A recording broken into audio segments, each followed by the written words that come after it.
بسم اللہ الرحمن الرحیم۔ نبی کریم صلی اللہ علیہ وسلم پر وحی کا ابتدائی دور۔ رسول اللہ صلی اللہ علیہ وسلم نزول قرآن کے وقت بہت سختی محسوس فرمایا کرتے تھے، اور اس کی علامتوں میں سے ایک یہ تھی کہ یاد کرنے کے لیے آپ اپنے ہونٹوں کو ہلاتے تھے۔ ابن عباس رضی اللہ عنہ نے کہا، میں اپنے ہونٹ ہلاتا ہوں جس طرح آپ ہلاتے تھے۔ سعید کہتے ہیں، میں بھی اپنے ہونٹ ہلاتا ہوں جس طرح ابن عباس رضی اللہ عنہ صحیح بخاری کو میں نے ہلاتے دیکھا، پھر انہوں نے اپنے ہونٹ ہلائے۔ ابن عباس رضی اللہ عنہ نے کہا، پھر یہ آیت اتری کہ اے محمد، قرآن کو جلد جلد یاد کرنے کے لیے اپنی زبان نہ ہلاؤ، اس کا جمع کر دینا اور پڑھا دینا ہمارا ذمہ ہے۔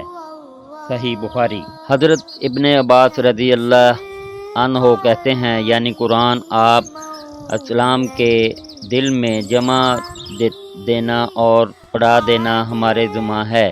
پھر جب ہم پڑھ چکے تو اس پڑھے ہوئے کی اتباع کرو۔ ابن عباس رضی اللہ عنہ فرماتے ہیں، اس کا مطلب یہ ہے کہ آپ اس کو خاموشی کے ساتھ سنتے رہو، اس کے بعد مطلب سمجھا دینا ہمارا ذمہ ہے، پھر یقیناً یہ صحیح بخاری۔